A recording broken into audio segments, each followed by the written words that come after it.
Welcome to Your Music Saved Us, where two friends blast ourselves into the past to relive and recontextualize the alternative Christian music we grew up listening to in the 1990s.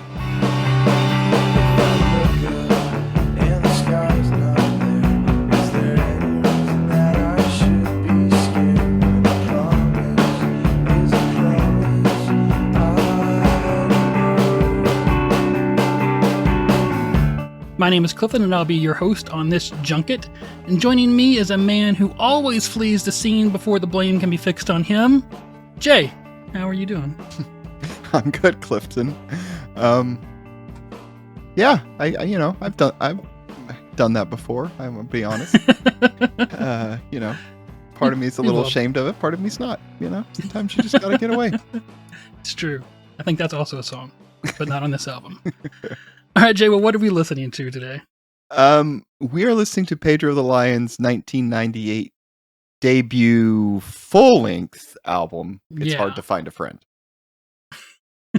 So okay. I know we said debut last time, but it's true both times, right? One was an EP, debut one's a full EP, yeah, exactly. All right, was this hard to find?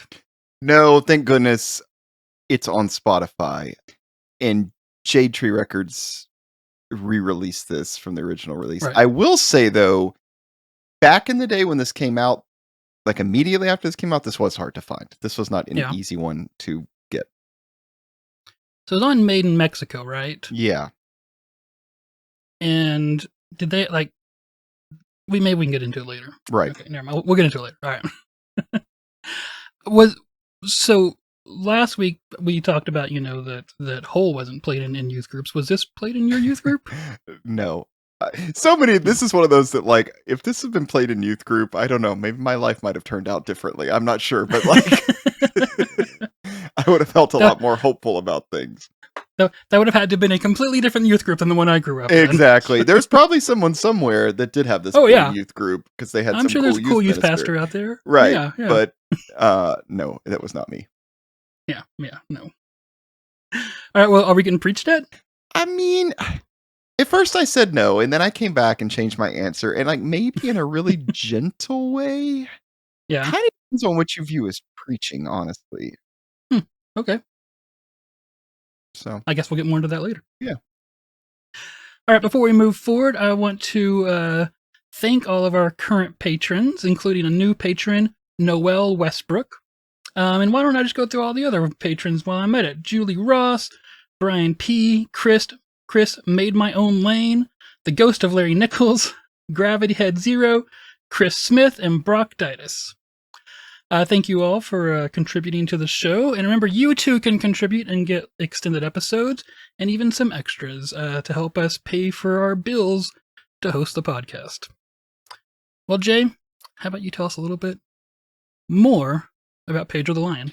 Yeah, so if you didn't hear the last episode, you should just stop and listen to the one before that, because this really just follows from that, and it's probably not going to make a lot of sense to you. But I'm going to add to what Clifton covered last week, and say that, David Bazan, who is Pedro the Lion, recorded that EP with Tooth and Nail. He decided not to sign a full contract with Tooth and Nail. I think they wanted to sign him to like a 5-album deal.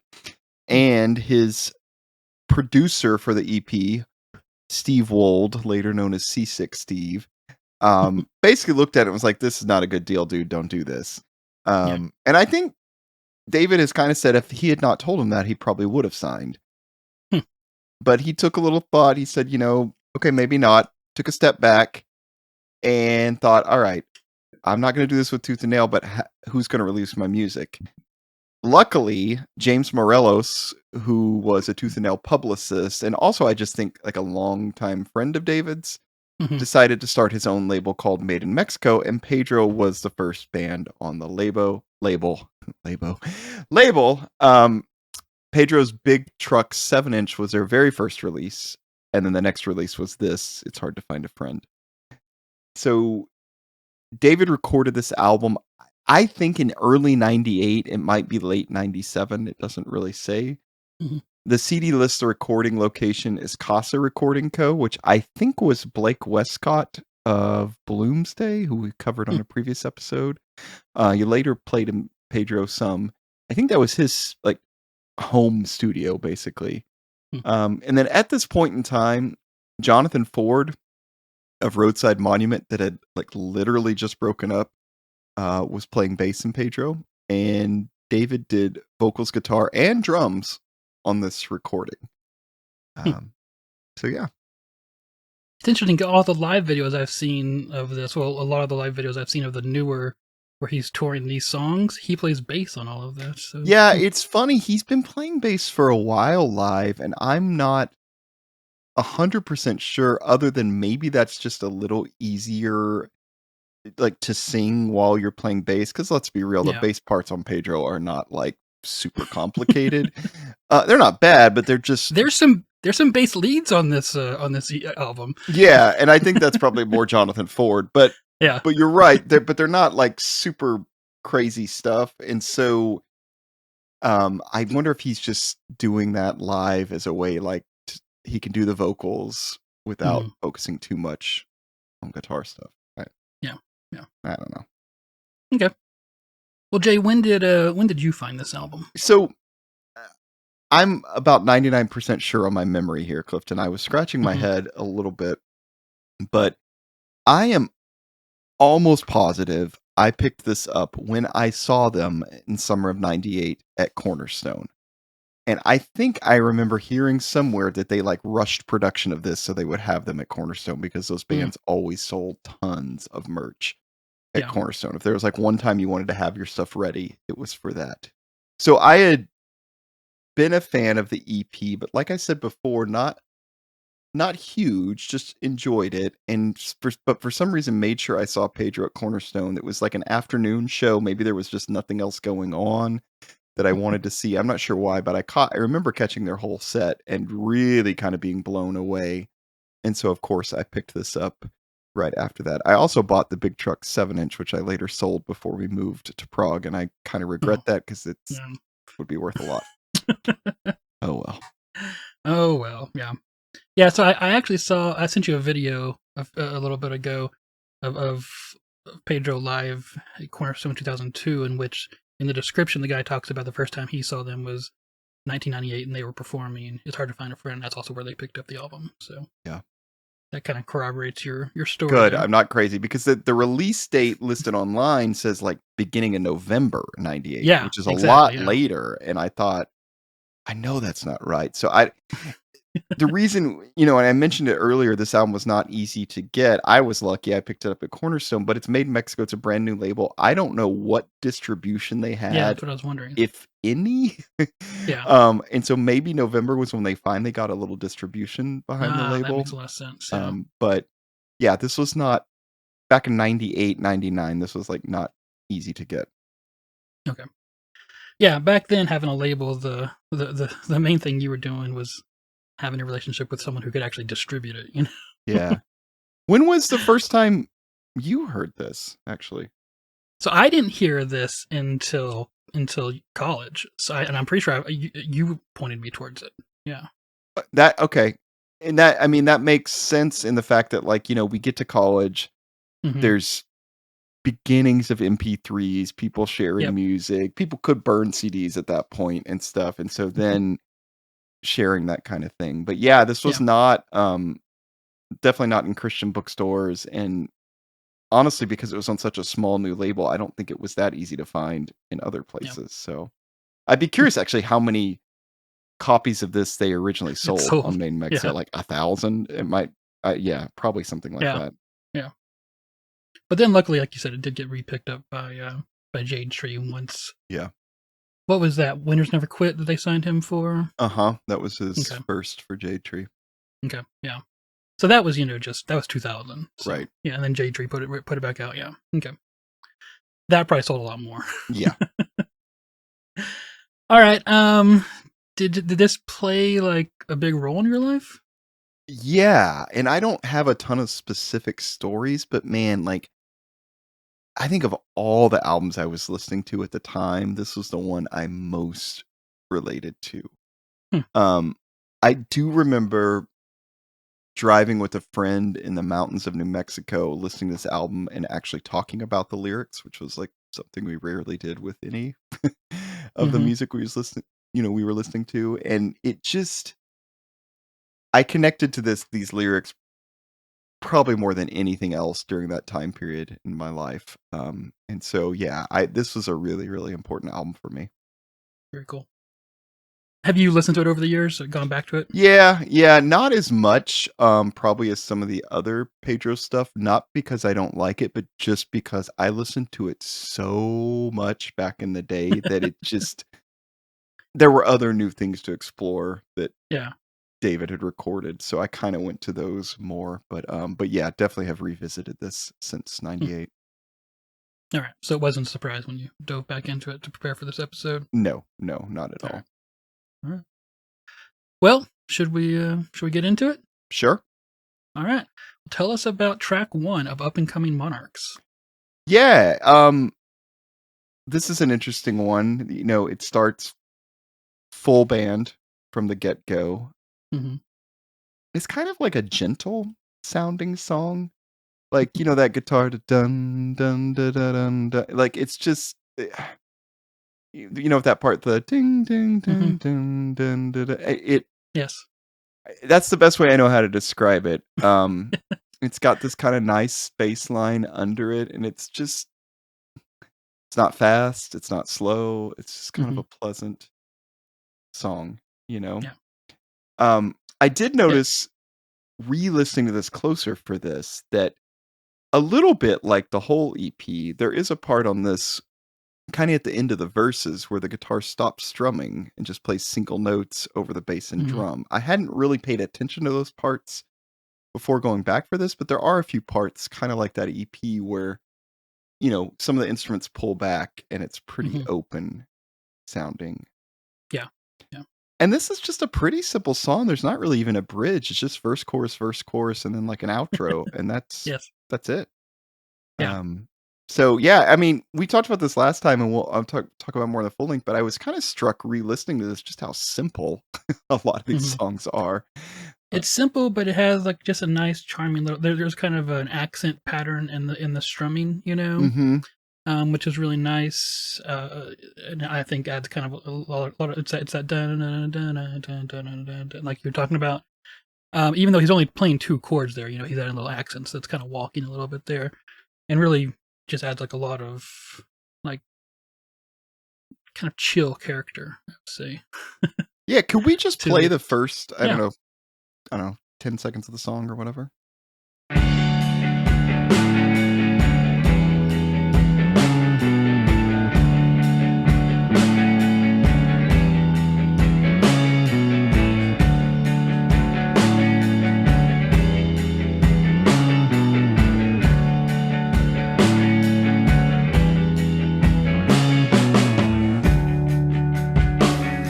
Sunken ships rest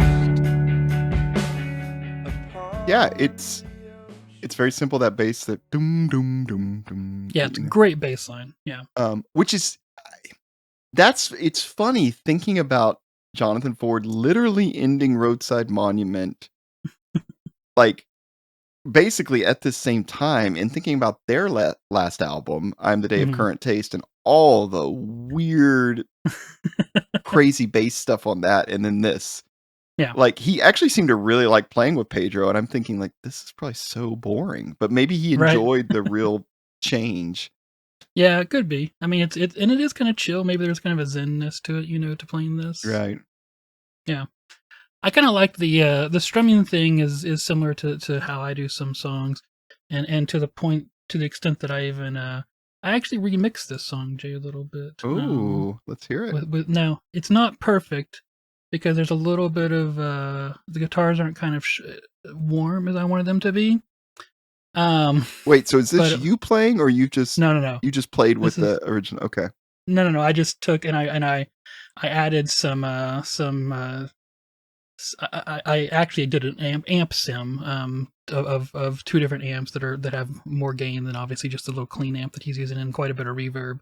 And I slowed it down to make it a little more like shoegaze-esque. I mean, it's not shoegaze at all, but it kind of has that walking kind of feel to it that shoegaze has sometimes. That's what I was looking for in here. I'll play it here for you. Okay, yeah.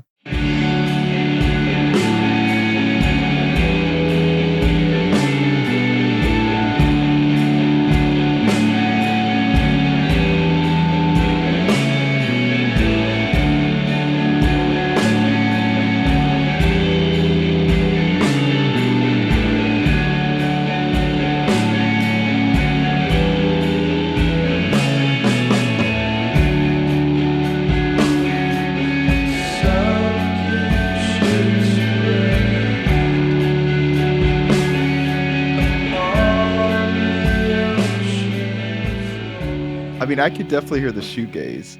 Yeah. Yeah, I kind of like that. That's Yeah, right. I yeah, was thinking if I had written this song, that's how I would have recorded it. Is what I was thinking. yeah. Interesting. Yeah. Well, you want to dive into the lyrics here? Yeah, and I'm curious your take. I was going to say I think this might be one of the more, if not the most unclear Uh-huh. lyric songs on the entire album. And I actually spent some time with this trying to unpack it, right? It's called Of Up and Coming Monarchs. Hmm. And the song is basically, kind of about I don't know, a theme of like trying to escape. That's what I Um, got. you know, and so he talks about, ships resting on the ocean floor. I tried to Where dodge I've the made my draft. home. I can't go to Yeah. Canada anymore. Um, basically, and I think the key to the song, I think, is the last part where he says, "The mermaids teach us how to breathe beneath the line that now divides action from apathy." Mhm. Um, so yeah, it's an interesting song. He refers in one line, he says, "Thanks to the new American Queen," Mhm. which is the only time he mentions a monarch, which is, the title of the song. And so Yeah, I that's a good spent a point. long Yeah. time trying to like figure out what he's saying. There is a steamboat called the American Queen, which also fits with the boat theme, but I still couldn't really like Yeah, but fully steamboats put don't go on the together ocean. what he's saying. Yeah. Yeah. Yeah, that's as far as I got to. I was just like, is this about like looking for a way out of life, like to escape, you know, everyone and everything kind of thing? That's as much as I got to. But David's usually pretty upfront in his lyrics, and this one's a little more cryptic. Which is funny because yeah, there's super personal later in the Yeah. album on some of these things. Like no doubt what he's talking about. And this is Right. maybe the one where you're a little bit like, huh. Um but I mean I think it fits kind of with the themes you're gonna see throughout this. Hmm. Wanting to escape, wanting to deal that last line, action from apathy, like Hmm. wanting to care more sometimes about the things he feels like he should care about. Yeah, but yeah, this Yeah. one is not as clear. But I like it. It's a nice song. I enjoy the reference to dodging the draft, and I don't quite get the Canada's not what she used to be thing, but I think so. The little bit of reading I did on this, I think that used to be more of a thing. Like you could, like in you could get Vietnam into and stuff, Canada. people Yeah. go to Canada, but then I think also in Vietnam, Canada started supporting the war like in other ways, Hmm. and it was not i- as easy to just run up there anymore and avoid Hmm. fighting. I see. And so, Okay. yeah, Plus, I think they've been involved in other wars since then too. So exactly. Yeah. So it's not like it used to be. yeah, it's true. Not like it used to be. Okay. All right. Well, I wanted to stop briefly on the second song, "The Longer I Lay Here," Mm-hmm. and I told you that this one kind of intrigues me because it's a bit, first off, the song is kind of haunting and minimalist. Can we just listen to the first little bit here? Yeah. 1, 2, 3, 1, ready, go.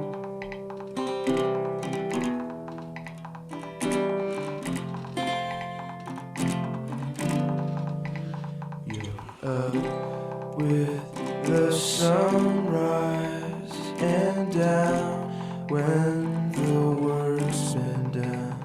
With excellence, industry, diligence, naturally I will If you're not listening in stereo, that's like the metronome is going back and forth like tut, tut, tut, tut, between both ears, right? It's like left, right, left, right, left, right, left, right, left, right. Yeah. This one, you kind of need to listen to headphones to kind of Yeah, see what he's doing here. and in stereo.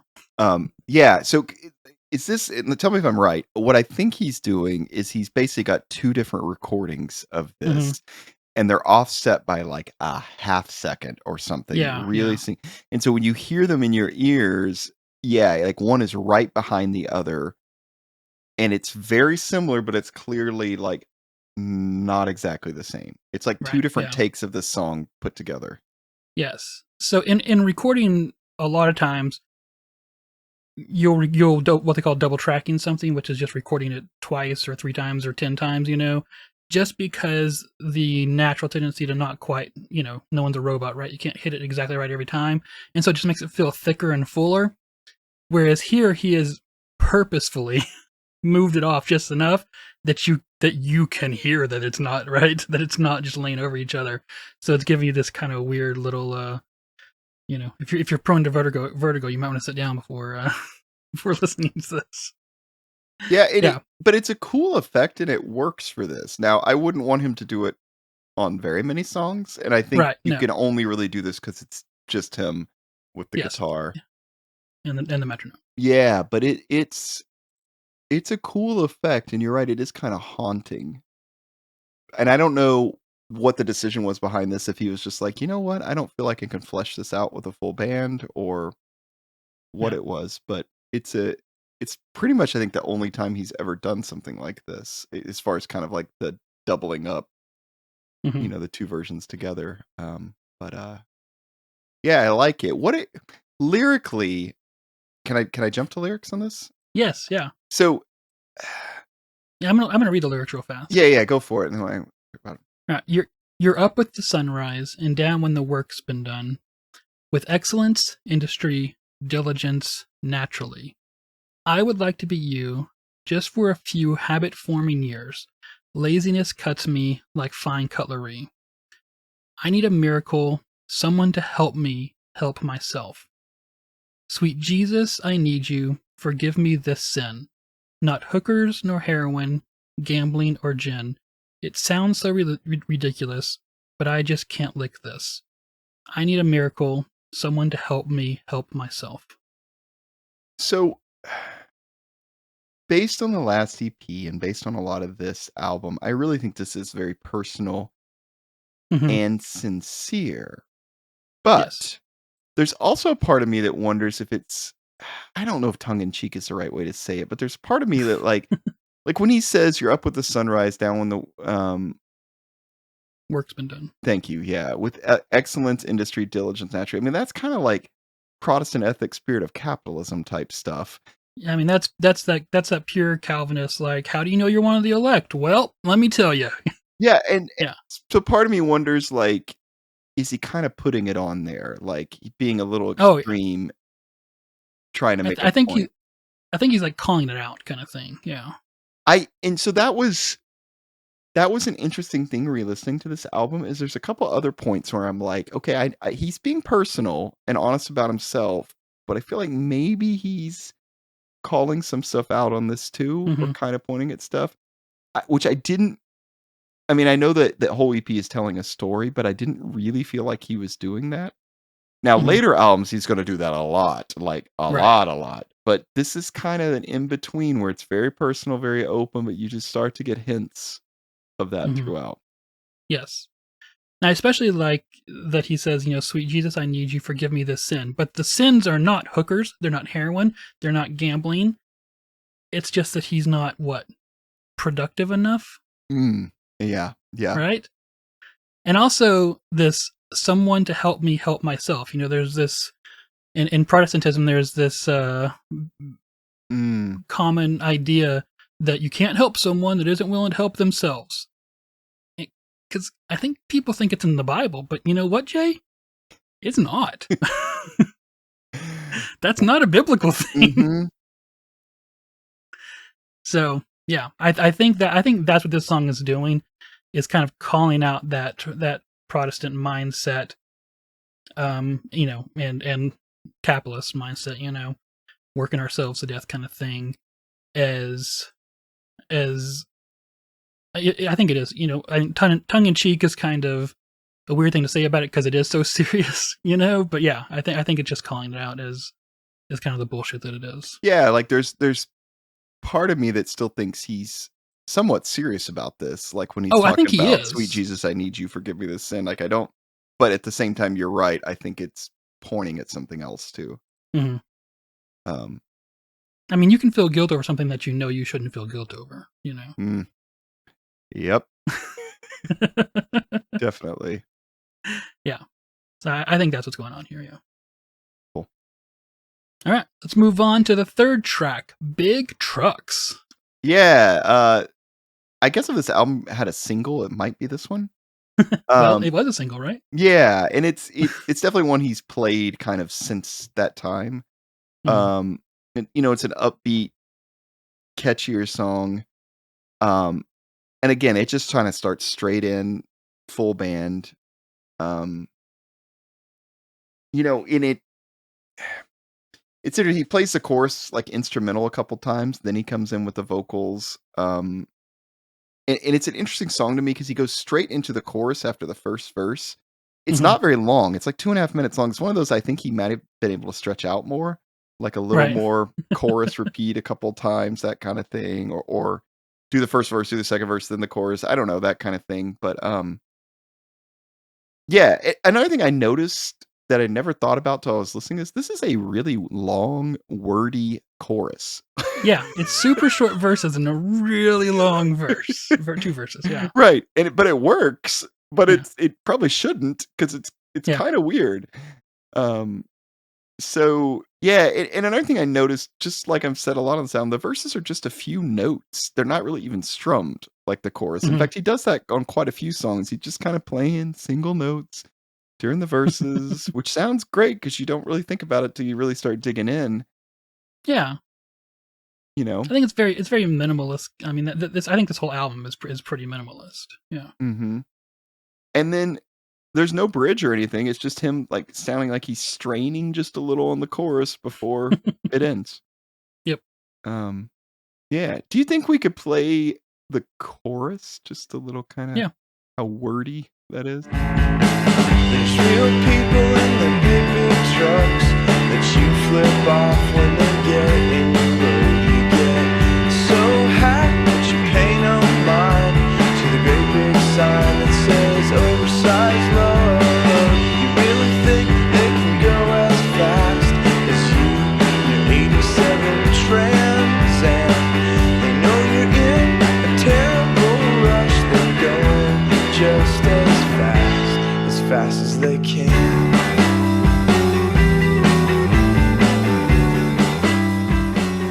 Yeah, very long, wordy chorus. Um, you're right, longer than the verses, but for some reason, it Yeah. works. It does. All right. You want me to read the lyrics here? Yeah. All right. It says, "Dad, Dad, why did you let that man push you around like that? You should have beat him down to the ground for that. He said, son, you're still young, and you always jump the gun. There's real people in the big, big trucks that you flip off when they get in your road. You get so hacked, but you pay no mind to the big, big sign that says oversized load. Do you really think they can go as fast as you in your 87 Trans Am? They know you're in such a terrible rush, but they're going just as fast as they can.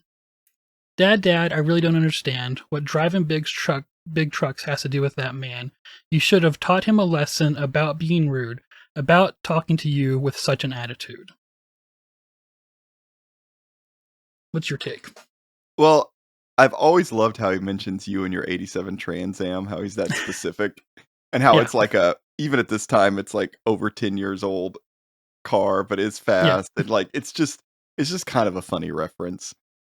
Um, It's also weird that like it feels like he's talking to a child, mhm, but who's that kid doesn't have an 87 Trans Am probably, because they're a child. right. It sounds like who he's talking to here. It I mean, I get the sense that this song is kind of about like not rushing to judgment on stuff, Hmm. or like being wise in certain situations, but Yeah. it reminded me I hope I can express this well, but there was always that kind of like sense in that evangelical culture of like God knows better than you, his ways are not our ways, Hmm. that kind of thing. And so this feels like, I know this is not specifically about God, but in a way this feels kind of like that same way of thinking of like Hmm. there's just stuff you don't get because you're not able to yet, but God sees Yeah. it a different way, kind Yeah. of thing. And I don't know if he's trying to express that or if it's just straight literal, maybe it's Yeah. both. I think we've all probably had situations like this, not necessarily in the car, but where stuff you're like getting upset about something and then you realize like, oh, yeah, that person has a very different perspective and, Yes. can't do things the same way and stuff. Yeah, I exactly. remember at the time thinking like, this is pretty profound, Yep. And it's not that it's not necessarily, it's just it was just the right level of profound for like 18-year-old Jay, right? Yeah. Like, I mean, because this definitely came out when we were like, becoming adults, and I think that's one of those things that you learn as you become an adult is that other people got their own things too. Yep. You know. Yeah, exactly. Yeah. And I heard a psychologist explain one time that all children are narcissists, basically, right? Mhm. Because they just never had to consider life outside of themselves to much degree. But this is kind of putting an end to that narcissism. Yeah. I think there was also part of me back in the day that liked that he mentioned, flipping off someone. Just because, again, that I know this is probably sounds dumb to some people, but that was not they don't talk about that in Christian albums. Yeah. No. Not that he's advocating it here, but it's just, like, it's a real thing you do. I've definitely flipped Mhm. people off before when they've gotten in front of me. I'm still prone to a little bit of road rage now and then, so, I like to give people thumbs up when they do something really, really smart. really, that's Stupid. a better way to be. Yeah. Good job. You almost killed a bunch of people back there. But I just like that it mentions, a real thing. Yeah. So this album is definitely real. Like, it's real, it's relatable. I think that's one of the things I liked about it so much Mhm. back in the day, and so I appreciated that he wasn't trying to make it sound holier than thou, but something real that True. would happen. Yeah. All right. Shall we move on to the next song? Yeah. So the problem with this album is like we can't do them all. And so, and there's only one or two that I'm really kind of like I don't know that any are throwaway songs, but there's one or two Yeah. that I'm just not that into, but most of them I like quite a bit. But I know you did want to mention Suspect Fled the Scene. So I did. let's talk about that a little bit. Mostly just because I like how the song ends, which is the ride as fast as you can. They're shooting to kill. I mean, mostly the song is about. I think the song's about kind of like gossip mongering people, and this is kind of about staying one step ahead of them or something like that. I don't know. Well, and But I just it's specifically about the church with that, because he it says is in this church town yes. when he's referencing it. And so Yeah. So even if you're not from a small town, if you grew up in a church, that's kind of like being in a small town, right? yeah, and it's Where everybody interesting. knows everybody's business. I did find this interesting going back through this because and the title is right, Suspect Fled the Scene. There's no proof that Mhm. this guy ever did what they Right. think he did, That's a good point. but they're Yeah. gonna like kill him anyway, basically. Mhm. Ride as fast as you can. They're shooting to kill. They're coming after you, whether you really did it or not. They don't have time to worry about the truth. It's just the way you're perceived, the way it looks, whatever. Yeah. All right, I want to play that part here at the end. I just like the way it. I don't know. I like the performance.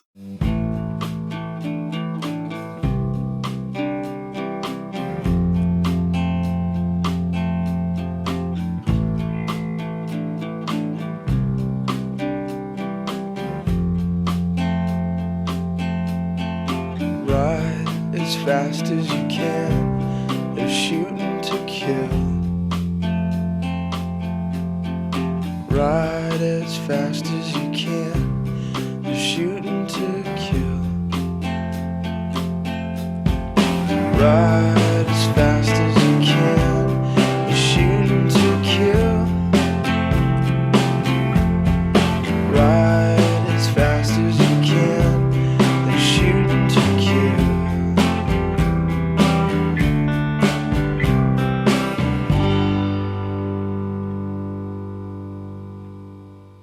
It's kind of nice too because it's got a slight country influence. Mm-hmm. Yeah, Just I thought this would enough. be a great. Just enough. Yeah, I thought this would be great to cover as a punk song, especially if you really bring in that kind of countryish bass line there. I don't know, and way faster, obviously. Yeah. It's just funny because it works with like you know, the content of the song talking about horses, small Mhm. town, riding out, shooting to kill, all that. Like it's Yes. yeah. Although some people call Big Trucks a kind of a countryish song, but I I mean, never hear it there. maybe It's just trucks. very That's it. slightly, but yeah, Yeah. Yeah. Leaning too much into that truck thing. right. All right. Well, let's move on to Bad Diary Days. Yeah, this was definitely one of my favorite songs on the album. I like the beginning. Like musically, I like the song a lot. Lyrically, I like the song a lot. It just starts with like bass and guitar and just kind of single notes picking and then playing faster. And then I love when the drums come in.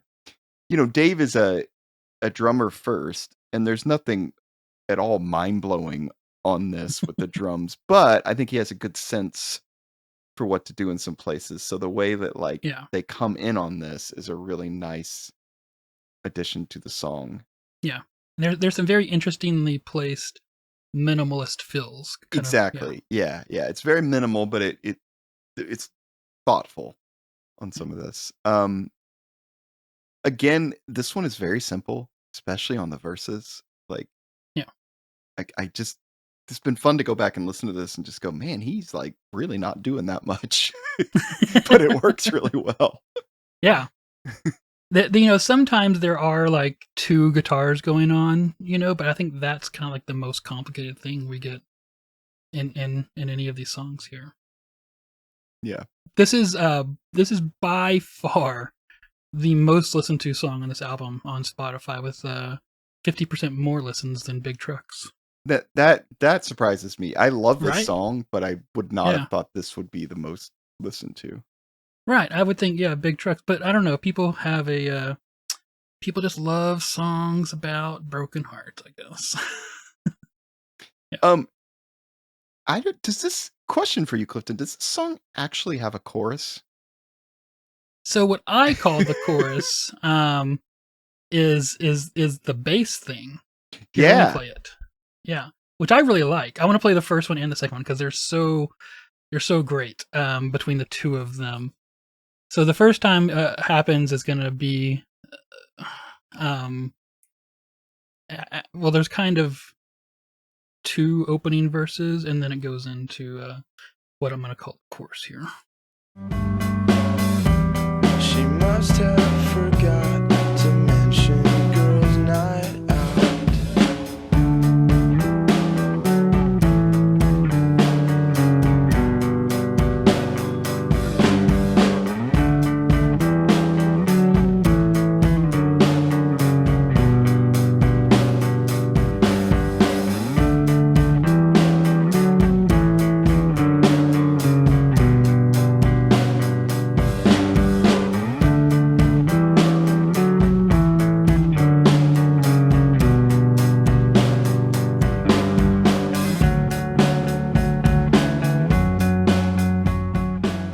I mean, And the opening riff kind of repeats there. yeah, I mean, that's basically the chorus. It was funny listening to Yeah. this. I was like, wait a minute, there's not really a chorus in this Not song. lyrically, no. Yeah. And then it's going to repeat. Can I go to that part? Yeah.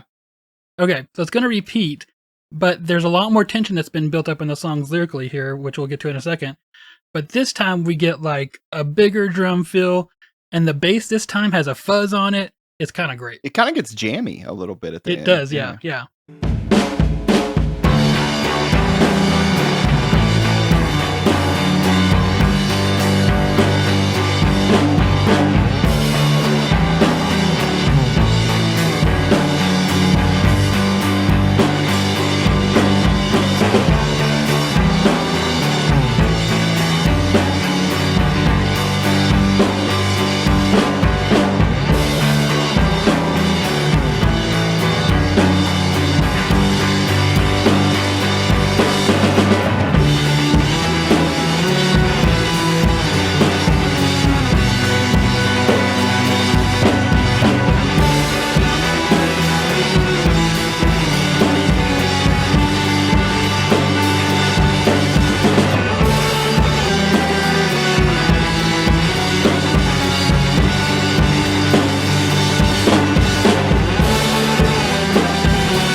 that is kind of the vocal part from earlier, Yes, yeah, which is pretty cool. Yeah. but it's just him playing on guitar. Yeah, Mm-hmm. really fast. And there's actually a live video of that. The one I sent you from Cornerstone, 2002. I'll put that on the in the show notes. But it's a good version of them playing this live. It's also just a fun video, that Cornerstone one, because people asked him questions. He always takes questions during shows, you know. I think that might have been the year. I haven't watched the video yet, but one of those years, 2002, 2003, something, he was playing the main stage. Yeah, that was the main stage. Yeah. And I'm pretty sure he was really drunk. One of those years. He was not drunk on this one. Okay, one of those years he talks about, like, he's not in a good place at Cornerstone. Interesting. Yeah. No, this one he's pretty. It's pretty funny. People are asking him questions, and one guy goes, "What kind of guitar is that?" He's like, "It's a Squire. You can get it at Guitar Center or other more reputable music stores for about $200." It's actually, I sent it to you. It's a silver sparkle Jazzmaster. All right. And then someone asked him if he should shave. Like, the guy asking the question asked if he should shave. And Dave was like, "I don't know, man. You look pretty clean. I don't know." Like, anyways. All right. You want to get into the lyrics here? Yeah. Yeah, because there's one first? part of the song that I wanted to talk about where it kind of cuts out and it's just him singing, but we can wait till we get to that lyrically because maybe it makes more sense. Okay. I'll read the lyrics here. "Barely ever fight. She knows that I love her. At first we made it every night, but I don't want to bug her about it. She just has a funny way of loving me. Pair of ticket stubs in her desk. A movie I'd never seen. Probably shouldn't ask. It sounds so accusing. She must have forgotten to mention girls' night out. The breakfast cereal talked more than we did all day long. I asked her for a walk, but she had to be on her way. So I told her I knew she'd been stepping out. She swore that she could explain. She swore that it would not happen again. She swore that she could explain. We both knew that her words were in vain." Yeah, so that last part you read is when the music really not completely cuts out because he's still doing a little bit really lightly with guitar and bass, but Yeah, let me play this. So I told her that I knew she'd been stepping out. And she swore that she could explain. She swore that it would not happen again.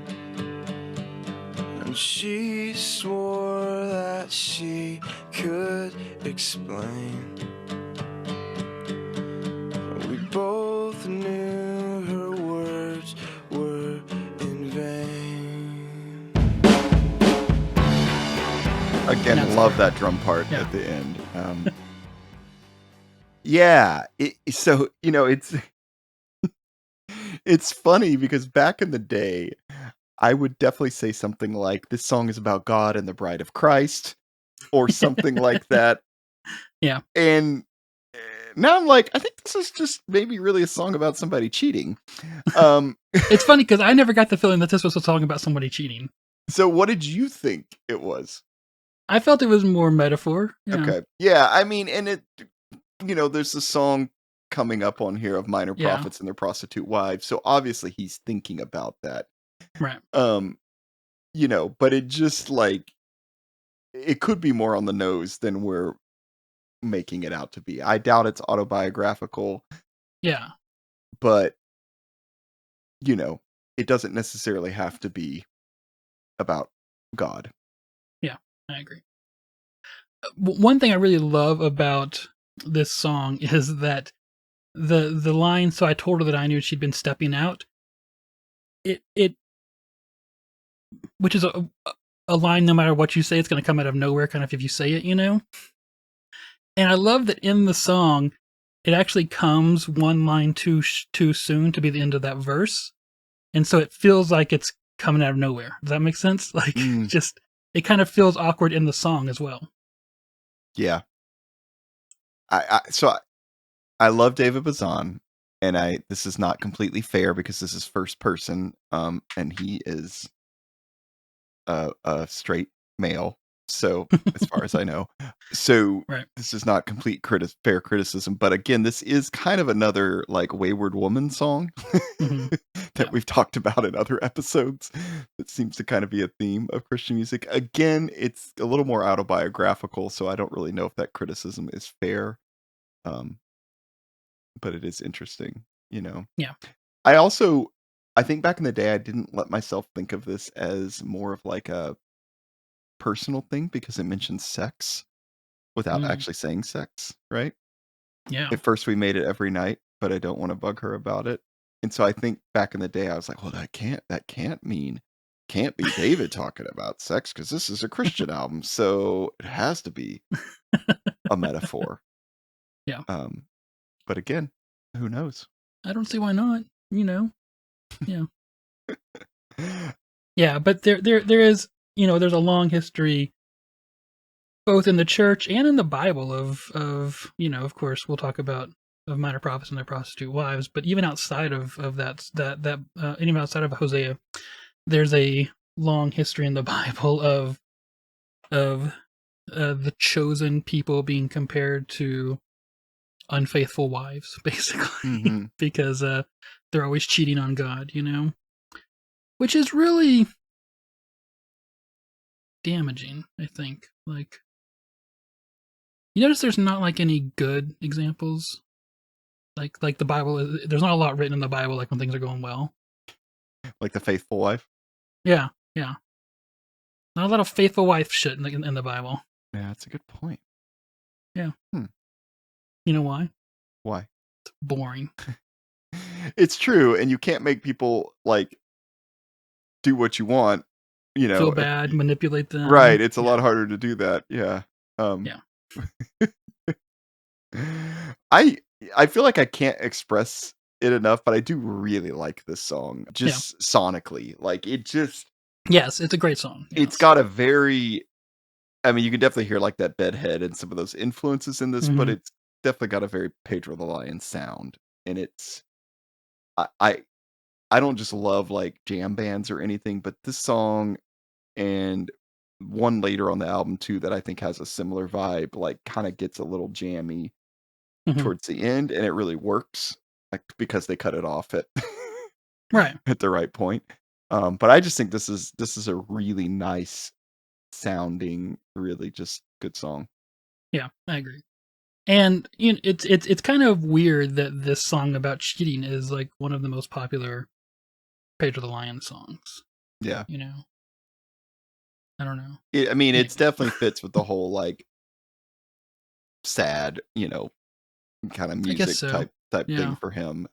yeah. It's called Bad Diary Days, it's just totally in that, like, that Yeah, little zone. little little little emo. Right, I know he was like it wasn't until after Control supposedly Dave was like, "Oh shit, we're an emo band," but come on, man, like, Yeah.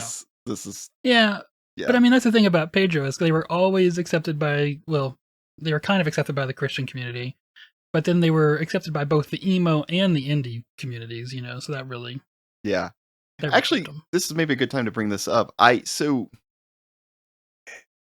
Back in I bet you could relate to this. There was kind of this in high school when I was into this music, right? I don't Mhm. just mean Pedro, I mean, like, alternative Christian music in general. Anytime that it was kinda, like, validated by, I guess, the secular world, it felt really big Yeah. for me. So anytime that, like, something like this was getting credit you know, without all the criticism that normally came along with stuff was Mhm. big. And there was a zine I got, it was called Held Like Sound, and I remember it because it was still like a zine, but it was, like, pretty thick and more professionally done. And the Hmm. only reason I know about it is because I got it when I ordered, I think it might have been, like, Minerals in Serenading Hmm. from Crank Records in the mail, and I remember getting that, and of course, again, back in the day, internet's not much of a thing, you're just devouring stuff like that because I'm a kid that lives in this town in Texas that has Yeah. no, like I don't know about any of this stuff, right? So, but I'm reading through it, and there was actually a review of this album in it, and they Hmm. fucking loved it. I think it might have Interesting. even been, like, top 10 of the year for them. This is not a Christian zine, this is back Yeah. there pretty down on some other stuff. They loved this album. And I remember Yeah. just being like, oh, okay, like I really like this and I think it's good, but it's cool to hear that they do too. And this was the same time period like the Danielson family and some other groups were getting some credit outside of the little scene. And it just Yeah. felt um I don't know. It felt good and it made me kind of think, okay. And I think even when we were in college, there was that feeling Yeah. too, you know? Yes. Yeah.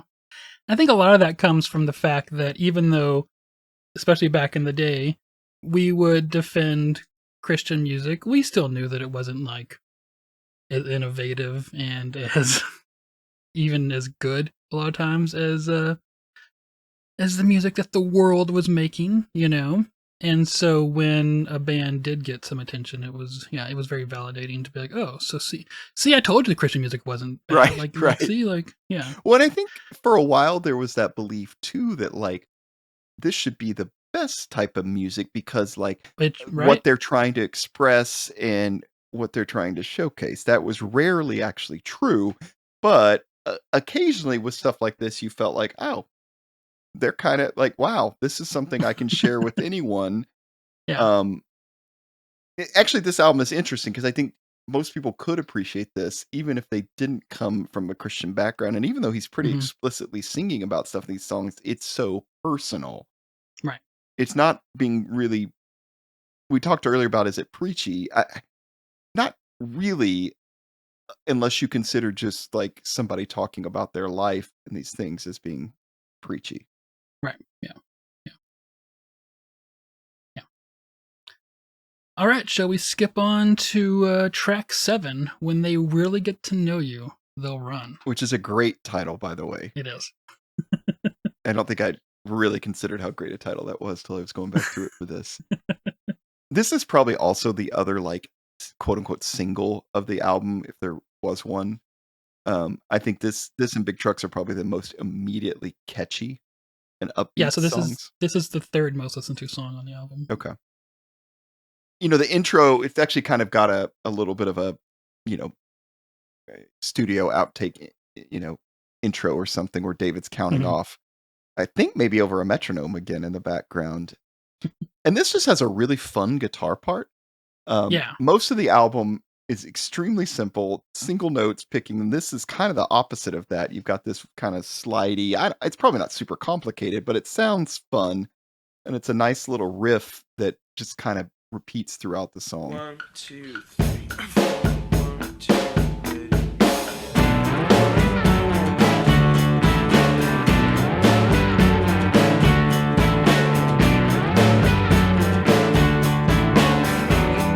What makes you think that it won't grow back in a day or two? Husbands in winter, they know. Yeah, it's funny because that part alone is very catchy, but then he does have like a decent chorus on this Mhm. to go along with it. So it's really like I'm sure when he wrote this, he's like, I got a banger here. Like, I got a good one. This one is, you know, I could just imagine like coming up with that riff and then writing the chorus with it and being like, okay, I really got something here. Yeah, I wonder if this one was done more like come up with more jammy style instead of like jamming with the band instead of just like, you know, sitting with the guitar by yourself. Because It's- it feels like it was written with drums, right? yeah, yeah. The way those drums come in and are really like going throughout Yeah. it. Yeah, I agree. Let's listen to the chorus here. Put on whatever makes you attractive. If it's not you, then do it for the sake of fashion. Friends like a certain you, that's who you've got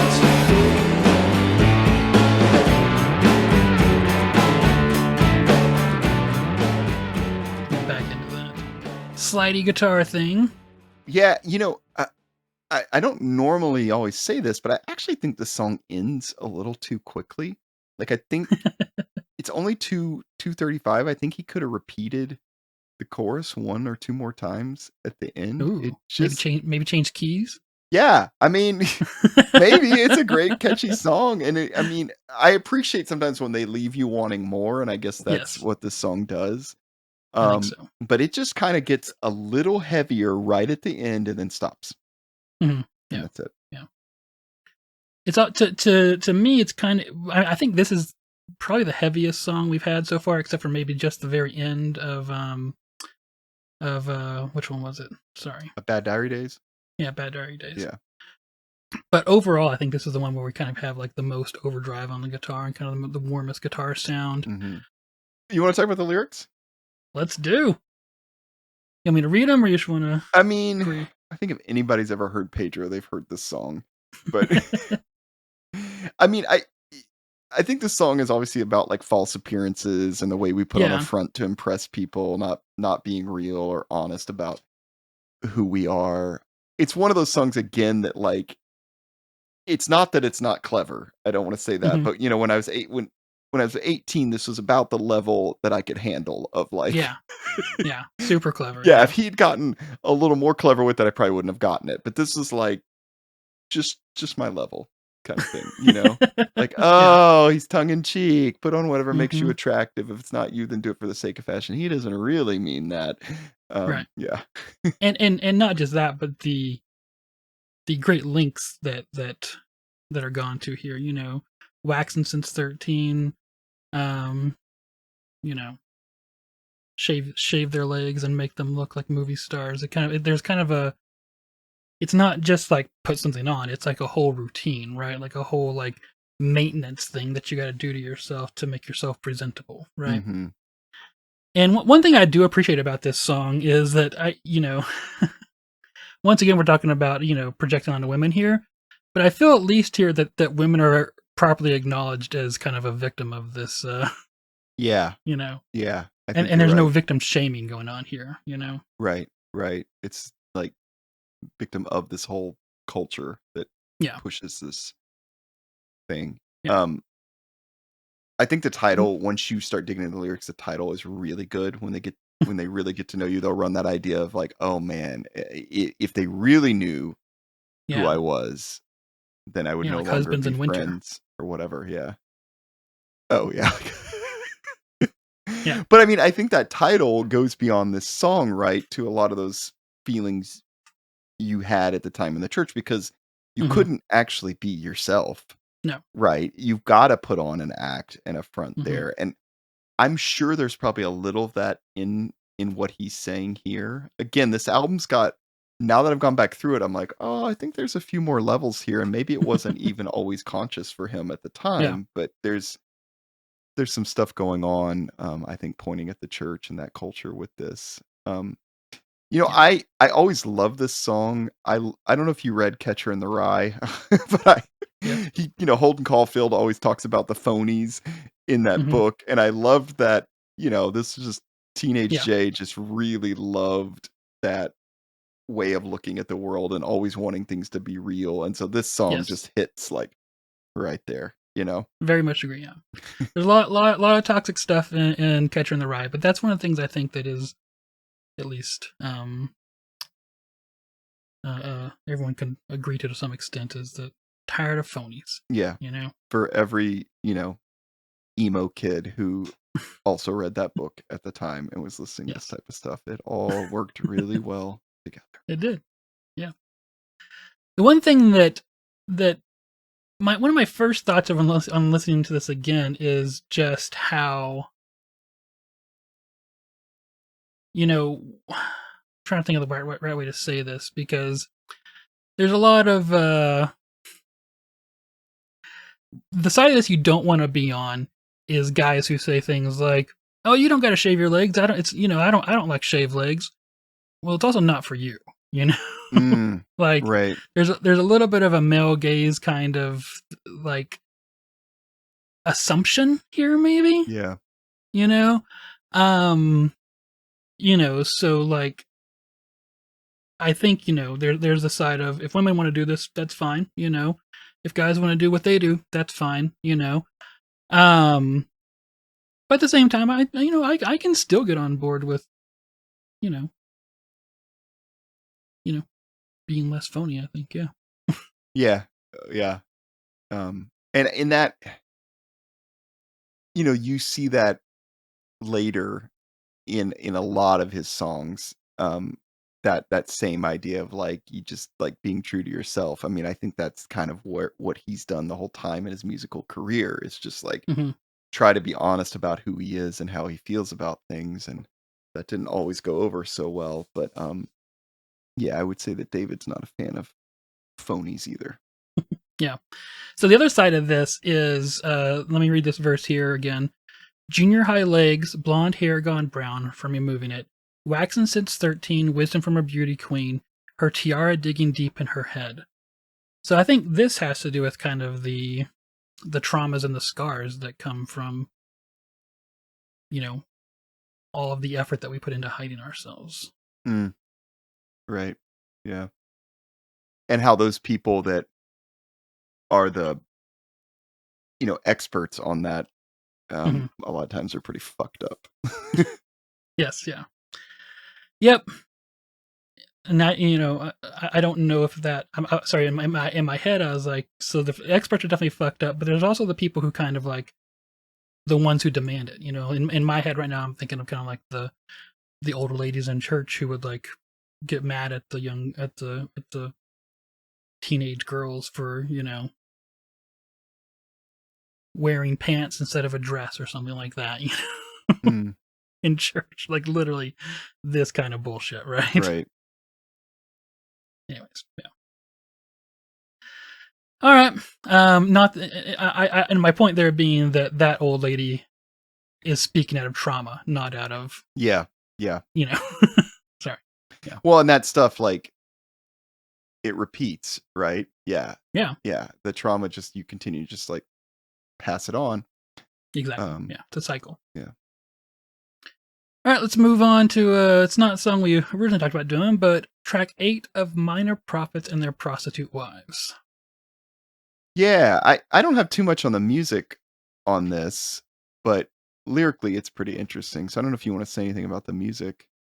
Not really. I think musically, it's probably not one of the best songs on the album. Let's Right. listen to the intro here.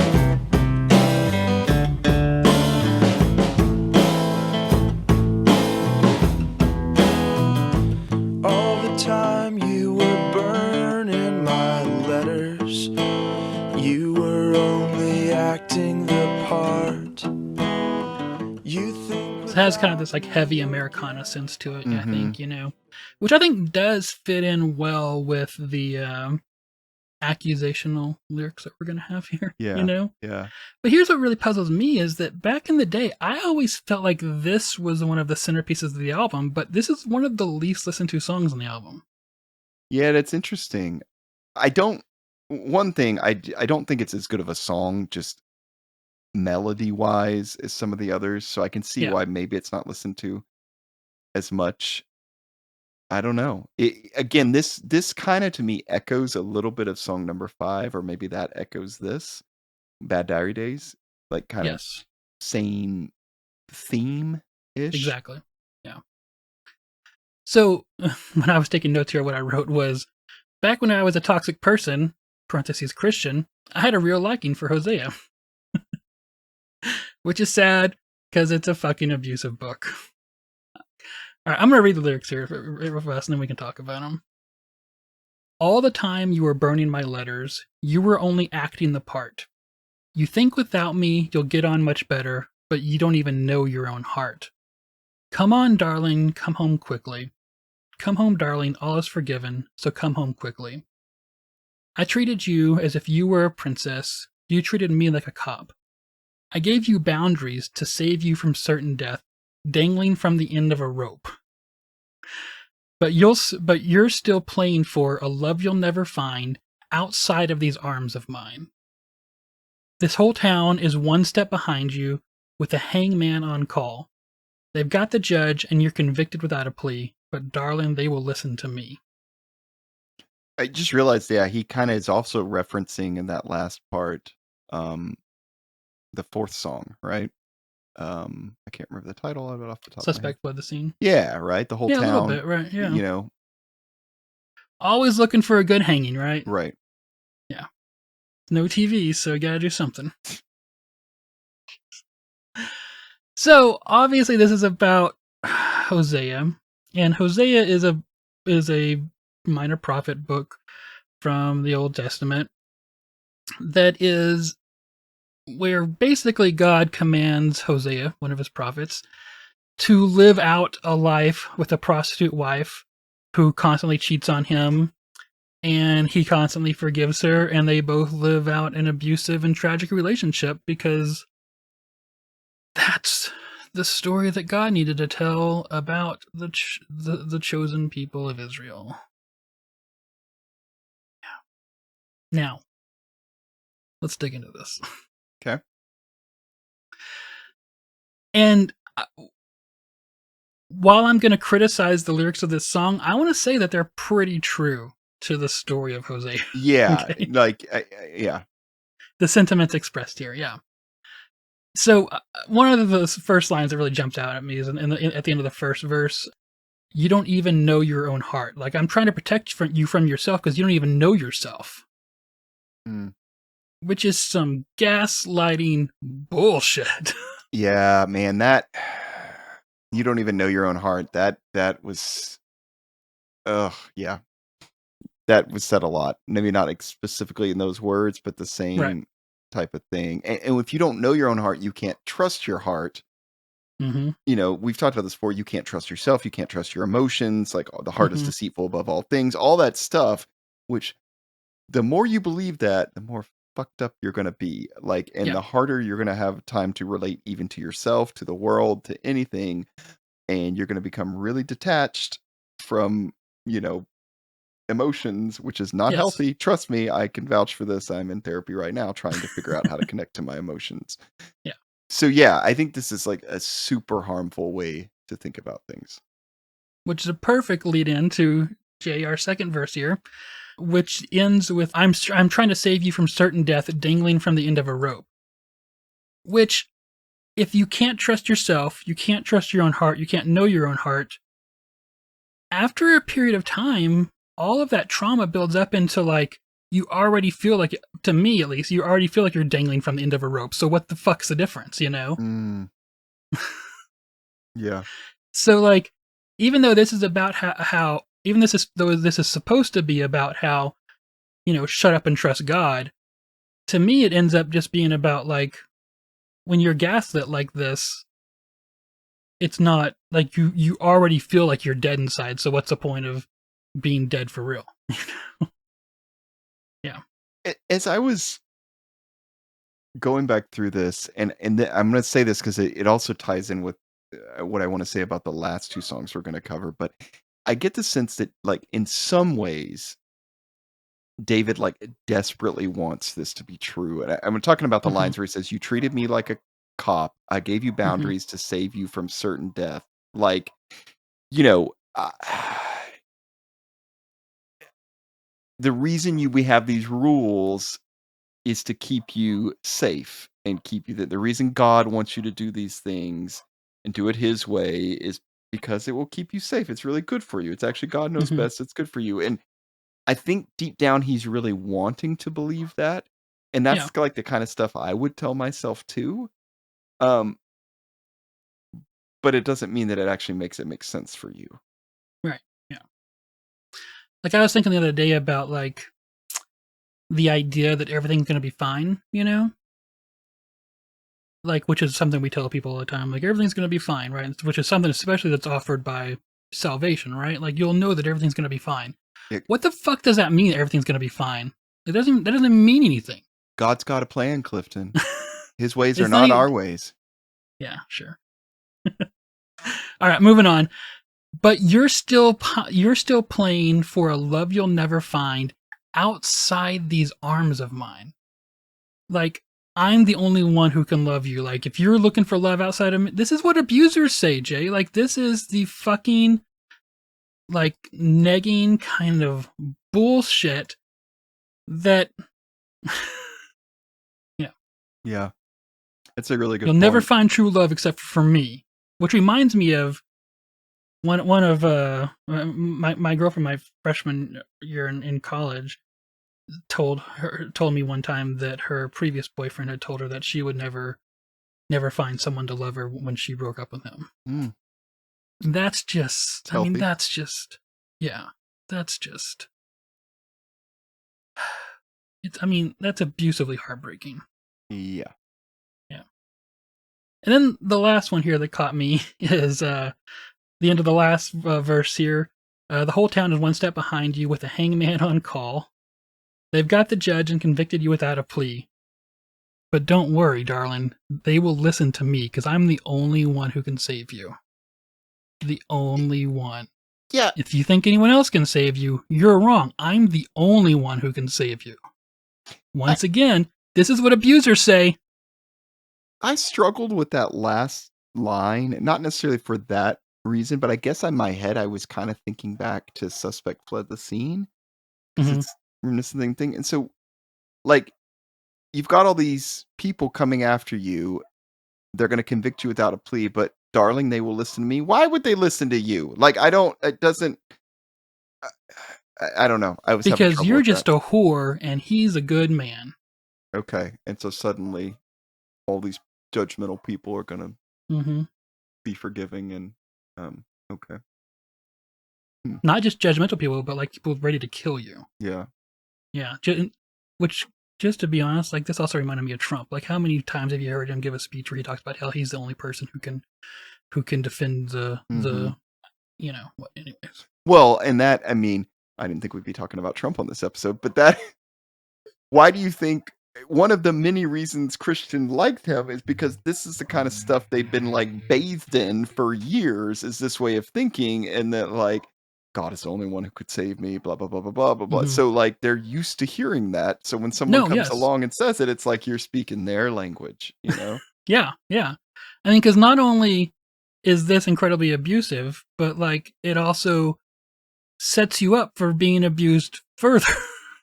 Yeah. By grifters and con men. Yeah. All right.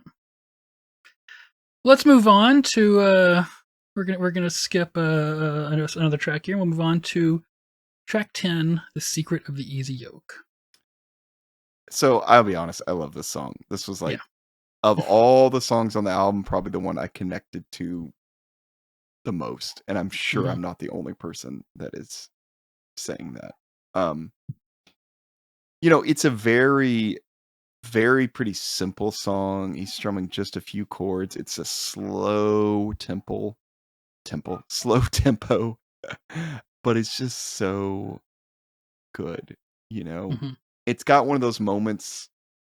I guess it's kind of a bridge later in the song where everything kind of fades out, and then you slowly build back up into loud. I'm a big fan of like loud soft dynamics in songs, and so this definitely has that. It's also one that just kind of like, I guess the theme or what the lyrics are talking about is fairly heavy, and so the music kind of fits that, as it's like pretty, like, I don't mean heavy like heavy metal, but just like melancholy. Yeah, thank you. That's a better word for it. It just really fits with what the lyrics are talking about. And so, yeah, it's just it's a good song. I don't have much else till we talk about the lyrics. I don't know, anything musically you want to say? Yeah, one of the things I really love is kind of because it is kind of plotting and melancholy.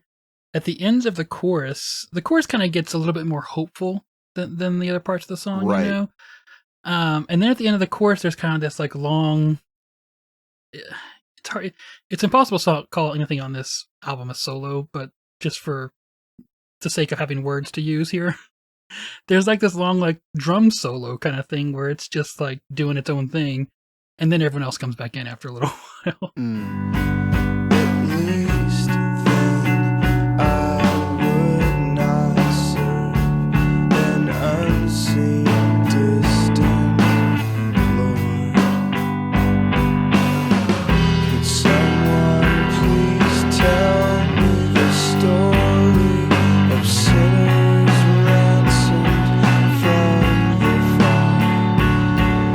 Still have never seen you, and some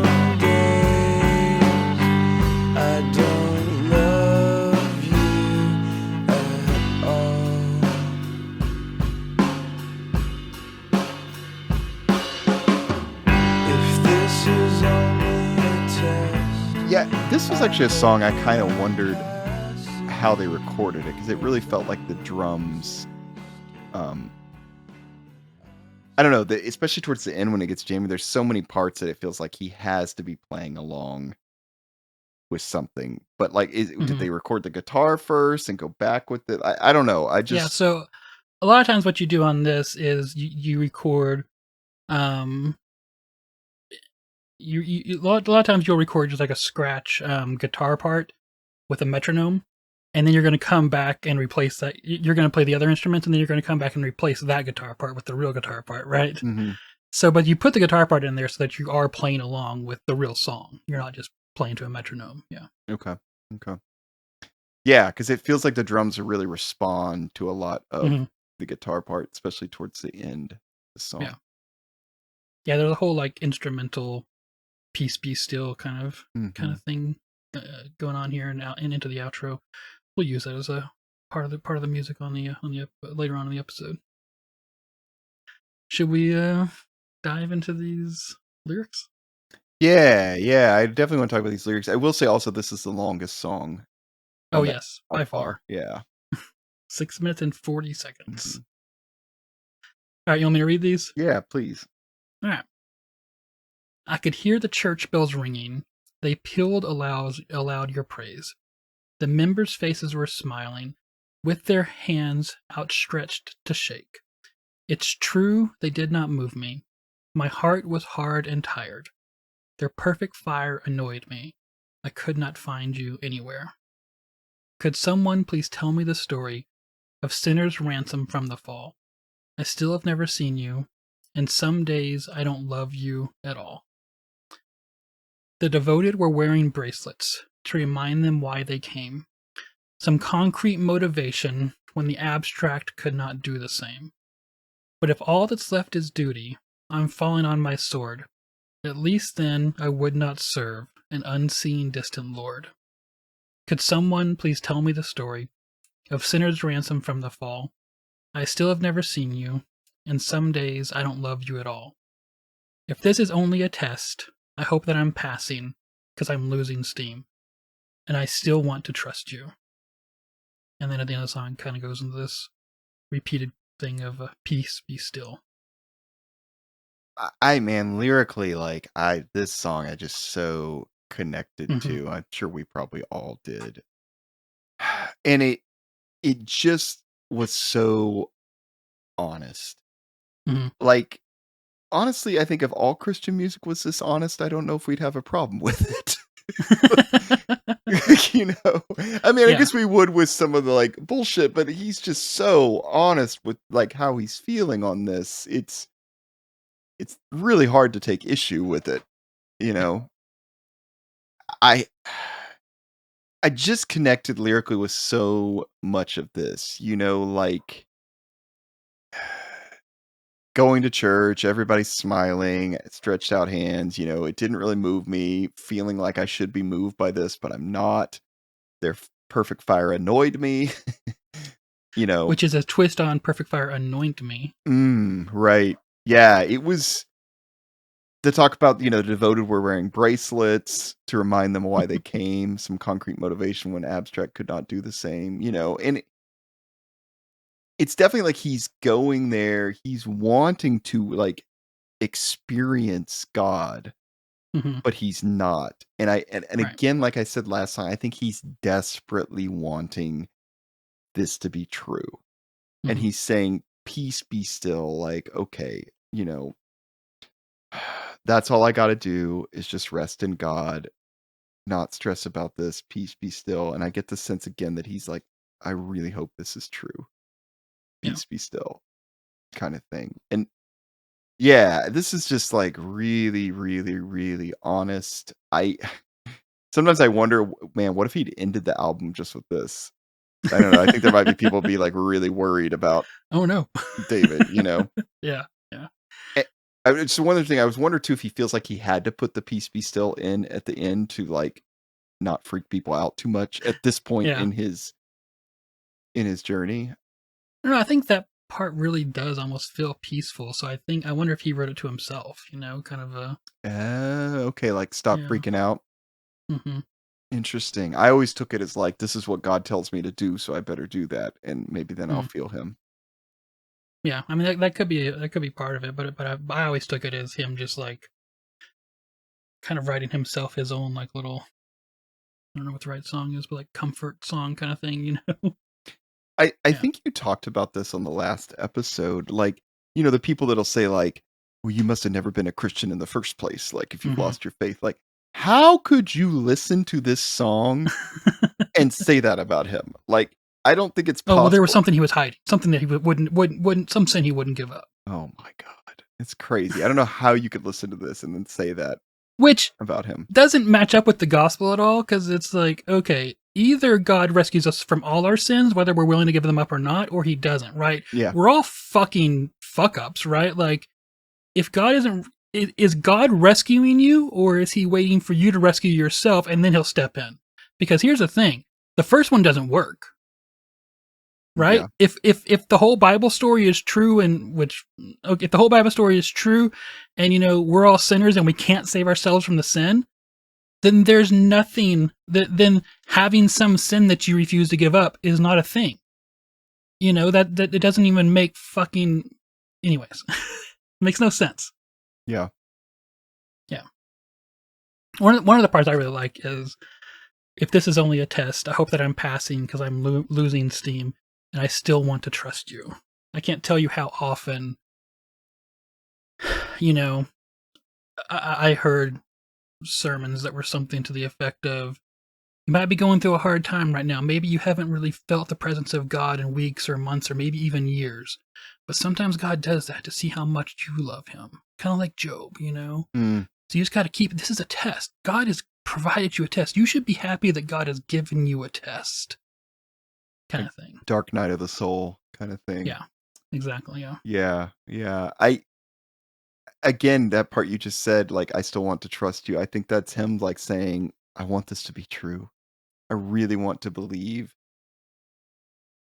But it's like not easy. Yeah. I think you're going to actually see that reflected in this last song we're going to talk about too, a little bit different way, but that same idea of I really want this to be true. But David does have the perfect response to that test thing here, which is the one lyric that you haven't mentioned here and repeat, which is, but if all that's left is duty, I'm falling on my sword. At least then I would not serve an unseen distant Lord.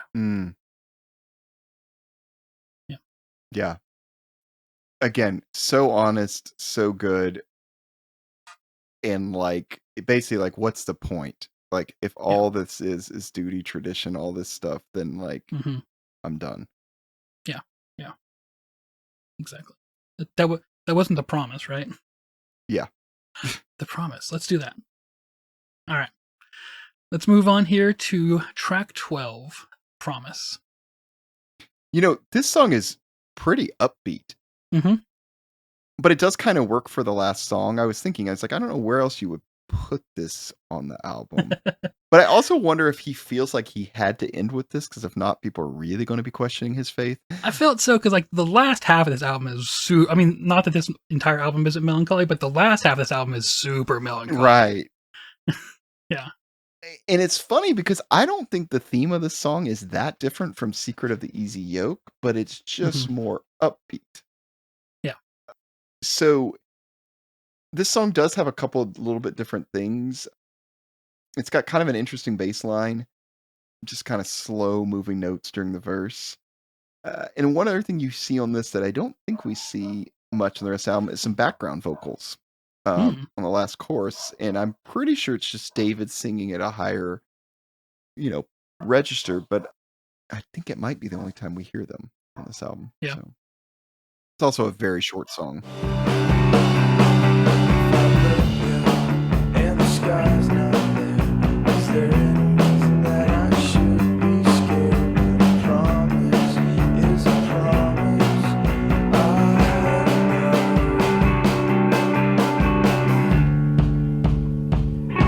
From what I've seen so far, I can't believe my eyes.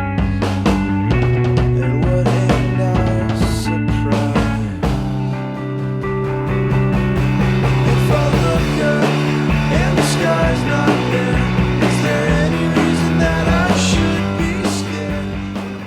it's kind of funny because you're right. This whole album's melancholy, and then it ends with this song, which is kind of like, "But don't worry, guys, I'm still Yeah. happy." Yeah, it's almost like a celebratory song, yeah, it's very I don't know. weird. I always got the message of like, "Don't worry about me too much." I put this song at the end. It's okay. I don't need you, praying for me, stressing about how I'm doing too much. Can we talk about the lyrics? Let's do. Uh, yeah, you want me to read them? Go ahead. He says, "I'll take something to believe, something with long sleeves, because it's unpredictable. Now, Jesus said he'd fill my needs, but my heart still bleeds. He's just not physical. Now, why can't I see?" He says, "If I look up and the sky's not there, is there any reason that I should be scared when a promise is a promise I know? Now, we've established lack of sight. Maybe vision's the right word for what I need, because I can't see with human eyes. Lord knows I've tried to follow where he leads." And the last kind of part that's different, he says, "From what I've seen so far, I can't believe my eyes, and what a nice surprise." So that chorus, if I look up and the sky's not there, is there any reason that I should be scared when a promise is a promise I know? Like, clearly he's still trying to trust in Mhm. God's promises. Right. It's just like, I felt like it's kind of like the peace be still part. Like, I'm really trying to believe in Mhm. this. I really want this to be real, but it's hard. Yeah. The weird thing about this song, though, is like, what the hell is up with that last, like, little verse? He gets really positive and optimistic, which is pretty strange for Bazan. I feel like it's more like there's been some good times, Okay. and I gotta like hold on to those like with all my strength because you know Yeah, I'm talking about the few and part where far he between says, maybe. "From what I've seen so far, I can't believe my eyes, and what a nice surprise." I'm like, that sounds really optimistic for him. Yeah. I just felt like it was acknowledgement that there have been some good times. Yeah. It's so listening to these songs now, it's been so interesting because unlike most of the artists we do, we actually know kind of where David went with his beliefs. Hmm. And so I don't know, just Secret of the Easy Yoke, this song, seeing how he desperately wanted to believe and just couldn't make it work. I don't know. Very, I've got very a interesting. hypothesis, Jay. Yes. So David was born into a Christian family, right? And he grew up in the culture. But the sad truth is, Jay, is just that some people just aren't elect. And so even though he wanted to love God, God didn't choose him. So fuck him. Okay.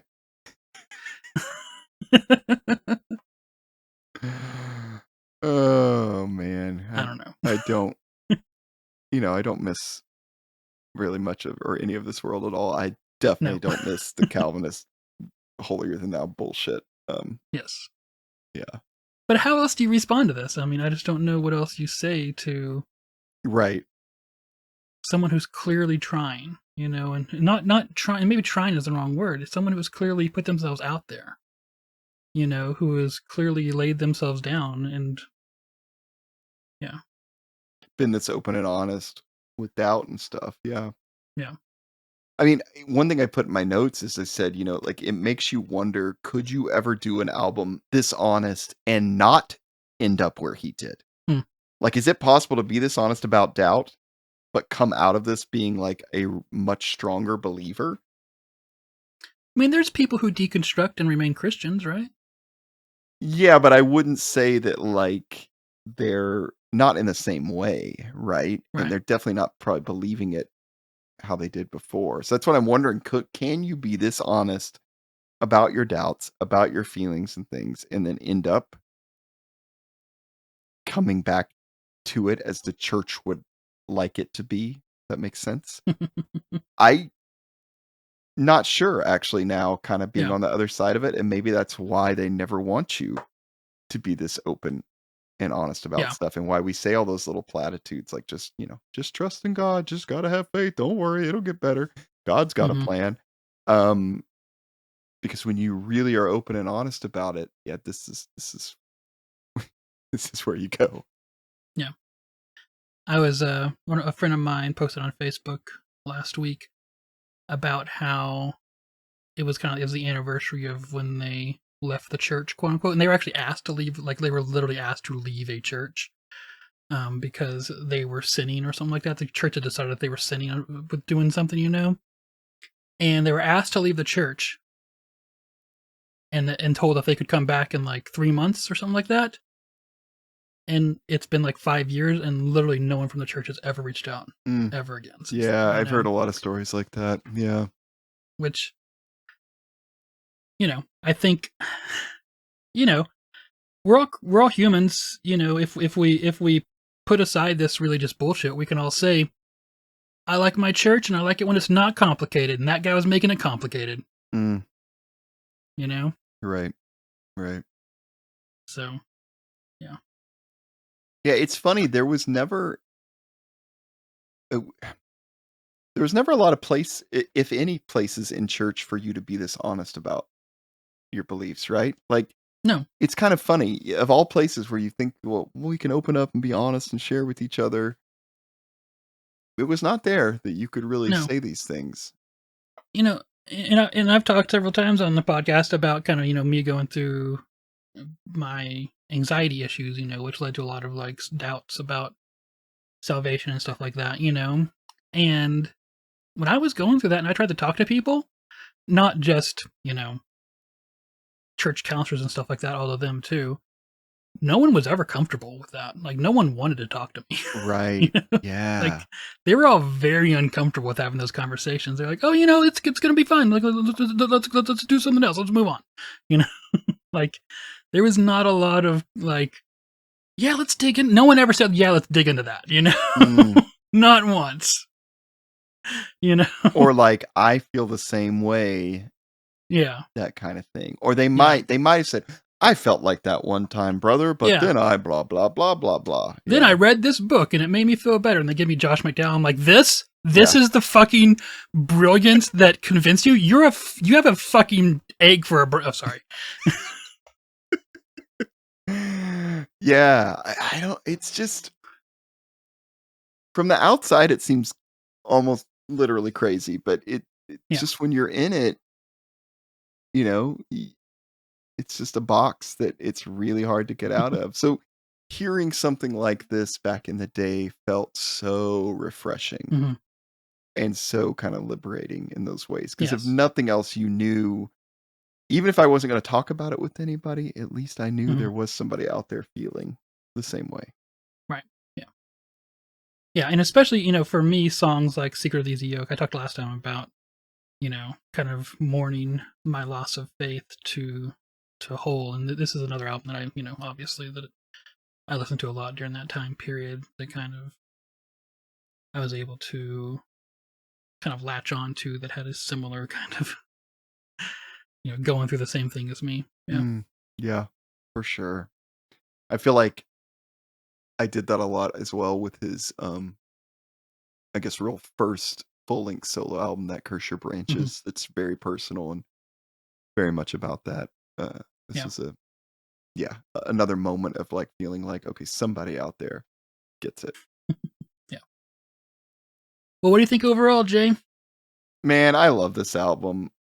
As we point out, there's a few things that are not great, but overall, it's a fantastic album. And I think that's why people still love it today. That's why he's doing a tour playing all these songs again, because people really, really love it, really connect with it. It's a great album. Yeah, I agree. Here's something I was thinking about. This album is so much about lyrics, right? But would it have worked if the music was less considered? Like, if this was just some guy strumming an acoustic guitar, would it have worked? No. I mean, the music is simple, but there's something about it that, especially for these songs like Secret of the Easy Yoke, Bad Diary Days, some of these, like, and even the upbeat ones, like, when they really get to know you, they'll run. Like, the music is really crucial. It's simple, but it's necessary. I agree. Yeah. I don't know what it is about it. Yeah. But there's something in that music that is such an undergirding of the song that it's necessary to be there. Yeah, agreed. Yeah. All right. What'd you think of the album art, Jay? I think it's great for this. It now looking back at it, and I'm looking at the original one, you know, Mhm. it definitely feels kind of the times. It reminds It me does, yeah. like a little bit of that first maybe Joan of Arc album out on Jade Tree Oh, or yeah. some of the others. Like there's a little bit of similar just style Mhm. with it. So it's definitely of the times. I don't know if it's aged super well, but like it works. It's fine. So is this the original or is this That's the the original. Yeah. that's the original, okay. The original has kind of like the same photo repeated like 3 times basically. Yeah. Now Yeah. supposedly that is the drum set. That is his drum set. That is his like Okay. that they recorded this album on, which is kind of Yeah. cool. And the Jade Tree reissue is that same photo. It's just Just it not takes up the done. entire Yeah. yeah. Takes up the entire front instead of being repeated, yeah. Mhm. Yeah, and the packaging's pretty simple, you know, it's literally just like oh, this is the original packaging too. Yeah. Wow. I don't have the original, so I only have the Jade Tree reissue. The Jade Tree reissue has like one sheet, um, uh, one page basically for every song and has the lyrics on it. Oh, okay. Yeah, Yeah. this is super simple. No lyrics, nothing. Although you don't really need them for this album. You can actually make them out. Yeah. And just some credits of where it was recorded, address to write to them, address for Made in Mexico. Thank you. That's about it. Yeah. Yeah. So here's the Okay. JJ one's super simple too. It's just got the yes, lyrics. it's got the lyrics. Yeah. All right.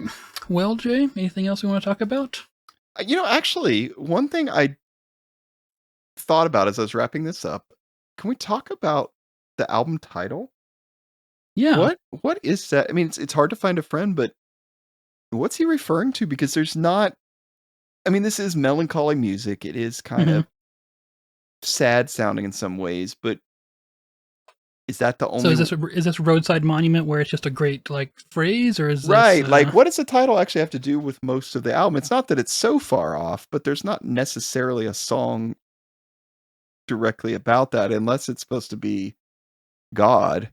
Um, You know that hymn you have a friend in Jesus. you think that's what it's about? I don't know. I'm just I'm just riffing here. I wonder. I don't know. It'd be interesting to ask him Yeah.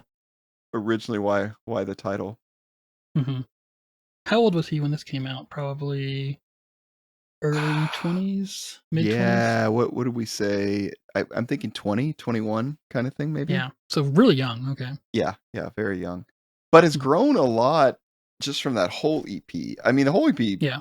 we had good things to say, but I feel like this, Oh yeah. especially The music here is another lyrically, level. yeah, yeah. I mean, I like some of the songs, like Nothing on whole, but Hmm. especially lyrically, I think he kind of took this in Hmm. really interesting places. I agree. All right, Jay. Well, is there any update on where they are now? Yeah, it's funny. Of all the ones we've done, this one I didn't even write anything because I feel like I can do this from memory. Just to give you a real short summary, if you don't know it, and if you're listening to this, you probably already do, but basically Dave Bazan, after this, he released one more EP that I hope we'll cover at some point on this Yeah. show on Made in Mexico, and then he signed to Jade Tree Records, which at the time was like pretty hot shit with like Mhm. all the bands Joan they of were Arc. putting out. Yeah. Joan of Arc, Promise Ring, Jets to Brazil. He toured with Jets to Brazil actually Toured with before Jets. signing that, which is pretty cool when you think about it. Like Jets sought him out. Yeah, yeah. Which is yeah, really cool. And so anyway, he signed to them. He put out 3 albums with them and then broke up Pedro the Lion and continued on with a solo career, which basically sounds the same. It's just he no longer wanted to call it the band. Did solo stuff from about 2005 or 6 all the way up until I think his last solo release was 2017 or 18. Something like that. And then his first album back as Pedro the Lion was called Phoenix, and it came out in 2019, I think. Mhm. And then early last year in 2022, he put out his second kind of not his second new album as Pedro the Lion called Havasu, and supposedly he's on a kind of like a 5 album cycle talking about each one about a place he lived growing up. So there's Phoenix, there's Havasu, I think the next one is Santa Cruz. Hmm. And so not really necessarily about the city, but using that as a way to go back and connect with himself at those times. Because I think, Yeah. like us and like a lot of people, you grew up so disconnected from who you really were because of religion. You can't trust your emotions, you can't trust yourself, and how heart is always evil and all that stuff. That I think he's going back now and trying to kind of unpack that and, really look at who he was back then and help him better understand himself today. And I've really enjoyed those 2 No albums, so you should check them out. Cool. Yeah. Do you have an award for this album, Jay? This is dumb and this is maybe too simple, but I kind of just want to give it the Honest Award or the Honesty Award because I think more than any other album we've covered, this one is Yeah. like open and honest about who they are. The most honest Christian album. All right. Kind of funny to say, but yeah. I'll agree with it. Okay, cool.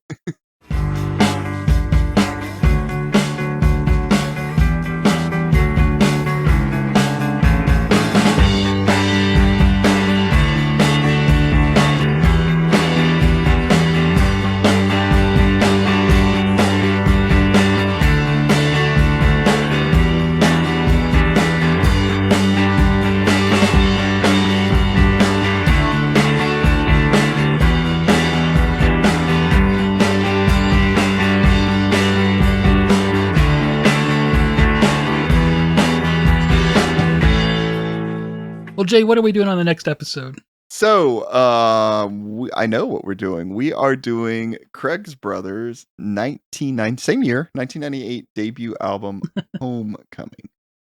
Yeah, we've already done it, actually. Yeah, so we've actually already recorded it. Funny enough, we got ourselves time out of order. travel. But yeah, a little bit of time travel. So, All right. Well, sounds good.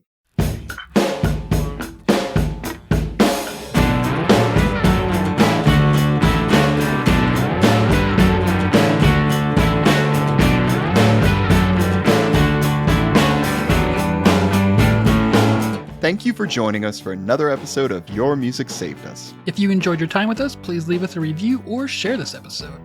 Visit patreon.com/YMSU to contribute and get extended episodes. Visit our website, yourmusicsavedus.com, to find out all the ways to listen. We're on Twitter, Instagram, YouTube, and Facebook. Join our Facebook group or follow us to keep up with the latest or interact with us. Send complaints and disagreements to yourmusicsavedus@gmail.com or message us on Facebook because we check that more often. The music in this episode is the work of Pedro the Lion and is used with apologies, not permission.